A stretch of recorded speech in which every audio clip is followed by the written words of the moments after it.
Hi ನಮಸ್ತೆ ಎಲ್ಲರಿಗೂ. ಇವತ್ತು ನಾನು ನಿಮಗೆ ನಮ್ಮ ಮಂಗಳೂರು ಸ್ಟೈಲ್ ಚಿಕನ್ ಪುಡಿ ಮುಂಚಿ ಹೇಗೆ ಮಾಡುವುದಂತ ಹೇಳ್ತಾ ಇದ್ದೇನೆ. ಬನ್ನಿ ನೋಡೋಣ.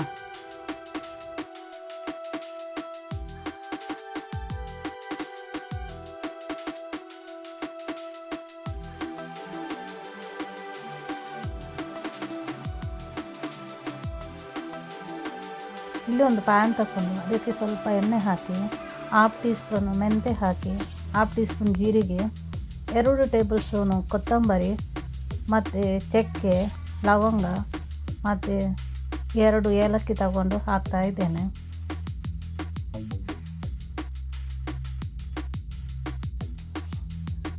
ಸ್ವಲ್ಪ ಫ್ರೈ ಆದ ನಂತರ ಒಂದು 12 ಬ್ಯಾಡಗಿ ಮೆಣಸು ಮತ್ತೊಂದು 3 ಪೀಸ್ ಬೆಳ್ಳುಳ್ಳಿ ಮತ್ತೊಂದು ಸಣ್ಣ ಶುಂಠಿ ಮತ್ತು ಅರ್ಧ ಮೀಡಿಯಮ್ ಸೈಜ್ ಕಟ್ ಮಾಡಿದ ಈರುಳ್ಳಿ ಎಲ್ಲವನ್ನು ಹಾಕಿ 2 ಹಸಿಮೆಣಸು, ಅದು ಫ್ಲೇವರಿಗೋಸ್ಕರ ಮಾತ್ರ ಹಾಕ್ತಾ ಇದ್ದೇನೆ. ಎಲ್ಲವನ್ನು ಈಗ ನಾವು ಸರಿಯಾಗಿ ಮಿಕ್ಸ್ ಮಾಡುವ. ಸ್ವಲ್ಪ ಕೂಲಾದ ನಂತರ ಇದನ್ನೊಂದು ಮಿಕ್ಸಿ ಜಾರಿಗೆ ಹಾಕಿ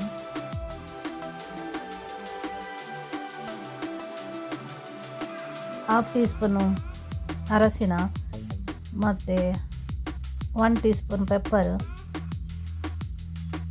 ಸ್ವಲ್ಪ ಹುಳಿ, ಸ್ವಲ್ಪ ನೀರು ಹಾಕಿ ನಾನೀಗ ಪೇಸ್ಟನ್ನು ರೆಡಿ ಮಾಡ್ತಾ ಇದ್ದೇನೆ. ಈಗ ಒಂದು ಪಾತ್ರೆಯಲ್ಲಿ ಸ್ವಲ್ಪ ಎಣ್ಣೆ ಹಾಕಿ ಅದು ಬಿಸಿಯಾದ ನಂತರ ಅದಕ್ಕೆ ಒಂದು ಮೀಡಿಯಮ್ ಸೈಜ್ ಕಟ್ ಮಾಡಿದ ಈರುಳ್ಳಿ, ಸ್ವಲ್ಪ ಬೇವು ಸೊಪ್ಪು ಎಲ್ಲವನ್ನು ಹಾಕಿ ಫ್ರೈ ಮಾಡ್ತಾ ಇದ್ದೇನೆ.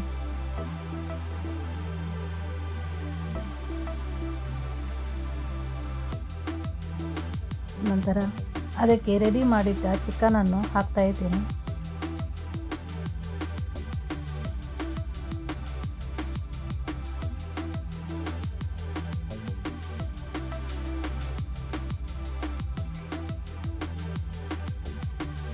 ನೋಡಿ, ಚಿಕನ್ ಎಲ್ಲ ಹಾಕಿ ರೆಡಿ ಆಯಿತು. ಇದನ್ನೀಗ ಒಂದು 10 ನಿಮಿಷ ನಾವು ಮೀಡಿಯಮ್ ಫ್ಲೇಮಲ್ಲಿ ಬೇಯಲಿಕ್ಕೆ ಇಡಬೇಕು.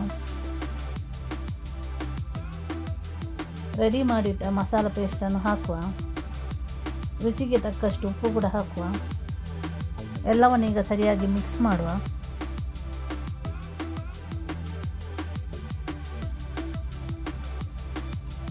ಇಲ್ಲಿ ನಾನು ಉಳಿದ ಮಸಾಲದ ನೀರನ್ನು ಸ್ವಲ್ಪ ಹಾಕ್ತಾ ಇದ್ದೇನೆ.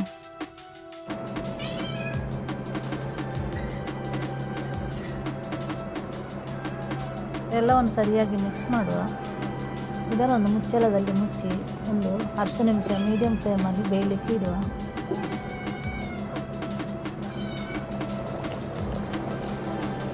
ಚಿಕನ್ ಪುಳಿ ಮುಂಚೆ ರೆಡಿ ಆಗ್ತಾ ಬಂತು. ಅದಕ್ಕೆ ಸ್ವಲ್ಪ ಕೊತ್ತಂಬರಿ ಸೊಪ್ಪನ್ನು ಹಾಕಿ ಗಾರ್ನಿಷ್ ಮಾಡ್ತಾ ಇದ್ದೇನೆ.